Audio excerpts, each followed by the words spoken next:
Hey guys, HDvee here and welcome to a brand new video. Today we've got quite a few interesting updates to go over. We have new trademarks and Datamines that have appeared. We also have a pretty big rumor to go over regarding Pokemon Legends ZA. There's a lot of things to break down and get into today. If you're excited for the video, make sure to drop a like down below. Let's try and hit 500 likes, it really helps out. Leave a comment with your thoughts on anything we cover in today's video. Subscribe if you're brand new, ring the notification bell. With all of that out of the way though, let's get into the video and I really hope that you enjoy.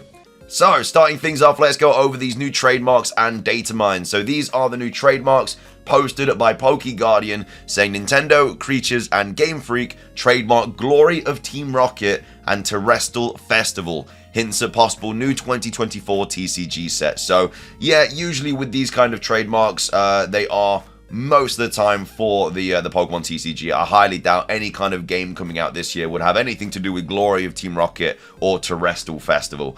If anything, this might be something to do with like Kids Kami because of the festival, and then Glory of Team Rocket might just be like another subset, but would be really, really cool to see anyway, because the Team Rocket sets from way back when were really cool with like the Dark Charizard and stuff like that. So hopefully they revisit something like that. But yeah, those trademarks most likely going to be for the Pokemon TCG. Of course, there could be things in this TCG set like Generation 5 hints or Generation 2 hints or anything like that. You never know. But as of right now, those are the new trademarks for the upcoming, most likely, TCG sets. Moving on, we have some really interesting Datamines to go over for Pokemon Go. So this was posted by the Pokémon group saying, text update, we found a new ticket for masterwork research in the game text called Whispers in the Woods. And this is going to be available from the 28th of June, 10 AM until the 3rd of July, 8 PM. So this is quite interesting because it's actually Shiny Celebi masterwork research. And this is a little bit out of the blue as well because obviously Johto, it is the 25th anniversary this year, but in terms of like the games and promotion of Johto, we haven't really had anything. Now of course this month is quite a special month because we're getting the Nintendo Direct and we're also thinking we might get something Pokemon related if we're lucky, and if we do get something Johto related this month, then this might be in like, I guess, a collaboration with it. So if we do get like Johto ports, I'm not saying we're going to get a Johto remake, if we do get like Johto ports or something like that for the 25th anniversary, so we get like Gold, Silver or Crystal, even Heart Gold and Soul Silver would obviously be incredible. Then maybe this is just to go like hand in hand with it. But the description is a ticket to access masterwork research that leads to an encounter with one of the most elusive Pokemon, Shiny Celebi, and it also includes the following rewards. So you get 3 Super Incubators, 1 Premium Battle Pass, 3 Charge TMs, 3 XL Rare Candies, 3 Rare Candies, 1 Glacial Lure Module, 1 Mossy Lure Module, 153 Ultra Balls, 1 Poffin, 1 Incense, 40,411 XP, and then 17,570 Stardust. Now, of course, if you already have a Shiny Celebi, it doesn't mean that you're not going to be able to get another one from this as well, because the original Shiny Celebi wasn't actually masterwork research. That was just like free research that everybody got. So maybe you will actually be able to get another Shiny Celebi in Pokemon Go through this. But yeah, I don't know, because obviously this is coming out in June, and we don't really have anything Pokemon related happening in June as of right now, so maybe it's going to go hand in hand with like the Nintendo Direct, and they may be announcing something from Johto, or if we do get like some sort of Pokemon information, that announcing something from Johto. You never know, it might just be randomly put in there because obviously it's the new kind of Pokemon Go season and whatnot, like with Soaring Skies, it might just be that, but you never know. Anyway, moving on, we have a pretty big rumor to go over for Pokemon Legends ZA. So this was posted on the 3rd of June, and it says Legends ZA New Mons, and it's posted by Professor Palm. And all they've really posted is this paste bin, which obviously takes you to this page here. So we don't usually have this. With like 4chan rumors, it's usually just, you know, the information on the actual 4chan post, and then that's it. The reason that they're sending us to this paste bin, I have no idea. Like, usually paste bins are there for like Datamines and stuff, like moves and new Pokemon and stuff like that. So it is a little bit weird for it to be like a 4chan post this time. But either way, it is still a 4chan post. So at the end of the day, take it with a massive grain of salt.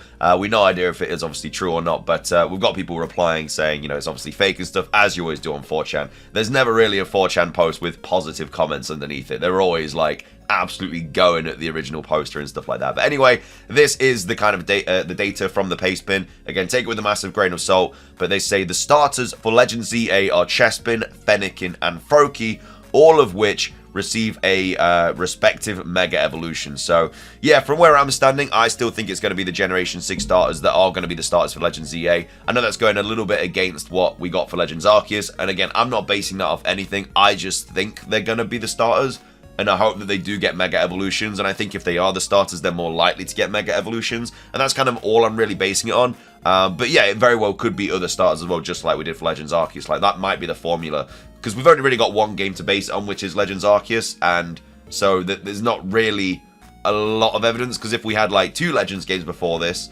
and they were always different starters, then fair play, these would also be as well. But because Legends Arceus is on its own, we don't know how much kind of inspiration that Legends EA is going to take away from Legends Arceus. But either way, apparently the starters are going to be the Generation 6 starters, being Chespin, Fennekin, and Froakie, and they do all get a respective Mega Evolution. You can then get 2 extra sets of starters, the Kanto starters, which are obtainable after a post-game quest, and new Kalosian form starters, part of the main story. That would be really cool. Obviously, no idea what these Kalosian starters are going to be, but to get 3 sets of starter Pokemon in one game, without any like DLC or anything, would be really, really cool. And especially with the kind of Kalos starters also getting Mega Evolutions, plus getting Kalosian forms. And then obviously the Kanto starters are in there because they do already have Mega Evolutions as well. You'd like to think you'd maybe be able to get the Auraz Megas as well, because they also have, well, the Auraz starters, because they also have Mega Evolutions as well. But either way, let's move on. We've got Mega Chestnut, Mega Delphox, and Mega Greninja. So Mega Chestnut is going to be a grass fighting type with the ability Thorny Hide, which is a clone of Iron Barbs that also halves fire type damage. So that's really, really busted. That sounds like a really, really good ability to have. A really interesting ability. Like, they've actually done it. You know, if this is actually fake, then, you know, that's a pretty cool thought. Like, it's a pretty cool ability, like, outside of the box thinking. Anyway, Mega Delphox is going to be Fire Psychic with the ability Psychic Surge, so obviously not a new ability there. And then we also have new Mega Greninja, which is going to be Water Dark, and very similar to Ash Greninja, with the ability Shadow Stitcher, which traps opposing Pokemon hit by its Dark-type moves. So if you were going to use something like Dark Pulse, I assume, then it would basically act as like Block or Arena Trap or something like that, where the Pokemon just physically can't escape, which obviously would be very, very good.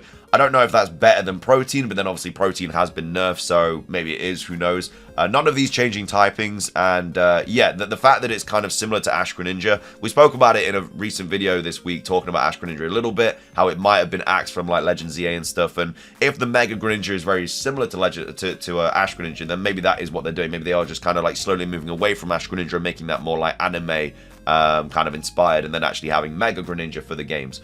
Anyway, we have Kalosian Chikorita, which oh my lord, I really hope we get something about Chikorita, because the Meganium evolution line is so slept on. Everybody hates it, so getting a Kalosian kind of form of this starter would be insane. The fact that it's going to be a flying type, though, is a bit weird. And as well as that, when we got forms for the Legends Arceus starters being Oshawott, Cyndaquil, and Rowlet, we didn't get forms of the base or the middle stage Pokemon. Only the final stage Pokemon got the form, but in this case, it looks like all of them are getting them. But either way, Chikorita is going to be a flying type with a propeller over its Johtonian counterpart's leaf. Upon its final evolution, it becomes an immense flying machine monster named Titanosaur. Its new ability, Tin Heart, gives it the defensive attributes of the Steel type without providing stab to Steel type moves. Its signature move is Heavyweight, which is a stronger Heavy Slam. I mean, wouldn't it just be called like Kalosian Meganium? Like, I don't know why it'd actually get like a completely new move, a completely new name, because obviously that's what they did in Legends Arceus. But either way, Titanosaur apparently going to be a new Pokemon, or a new Kalosian form of Meganium in Legends EA. We have Kalosian Litten, which is going to be a rock-type cat with coal boots. Upon its final evolution, it becomes a miner with a pickaxe and a weapon named Pyro, which is, I mean, very, very similar to a Pokemon we've already got called Pyro. Its weaker rock-type body, its ability, Gold Digger, has no competitive use, but doubles all money obtained in battle, which... I mean, it's a terrible ability, really, because in PvP it's just absolutely pointless. Its signature move is Hard Rock Hide, which is a weaker rock-type body press that also raises defense by 1 stage before attacking. So, yeah, Kalosian Litten, not too good at all. That ability is absolutely trash. You just like have the amulet coin or something like that. There's so many ways to make money now in Pokemon games that you don't need an ability for one of the Kalosian starters to be something that doubles it. And doubling it isn't even that good. Like maybe if it like quadrupled it, then fair enough. But doubling it's just terrible. It's just an amulet coin. And then Kalosian Sobble is a sneaky fighting type that becomes a pickpocket that pretends to be a gentleman. Its name is Gentle Finn.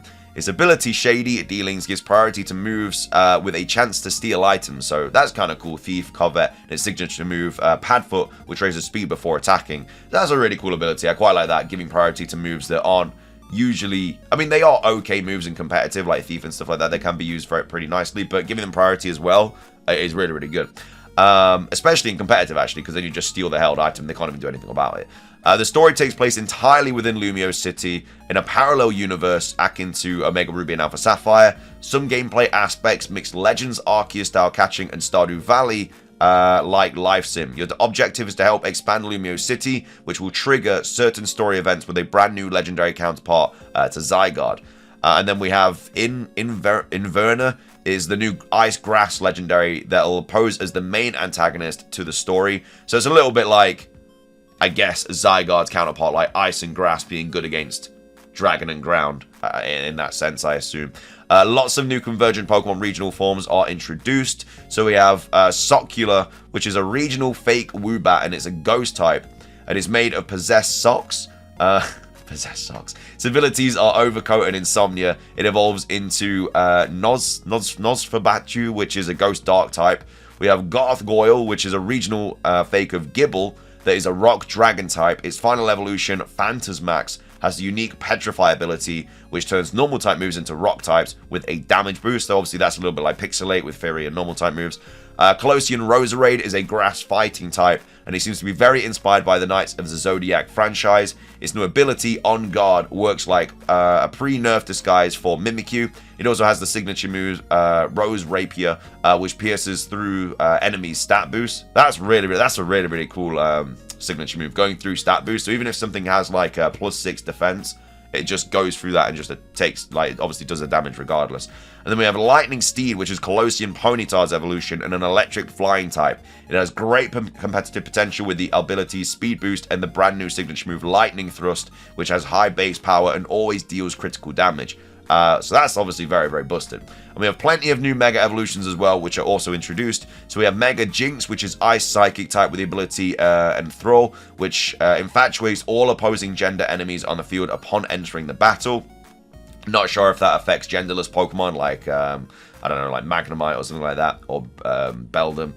Mega Flygon is Ground Bug with the ability Dragon Soul, which doubles the power of all Dragon-type moves. That would be busted, my lord. Imagine a Dragon Claw Mega Flygon with double the... That'd be stupid. That'd be too powerful. That'd be way too powerful. Mega Milotic is Water Fairy with the ability Dazzling. It also receives a signature move called Desire Song, which boosts special attack by 3 stages, but also doubles all damage received by the user permanently. So that's a very risky trade-off. So obviously, Milotic is very bulky. You get off one of these moves, it gets you to +3, but you also double the amount of damage you take as well. So you're kind of halving your defense to get +3. So it's very high risk, high reward in that situation.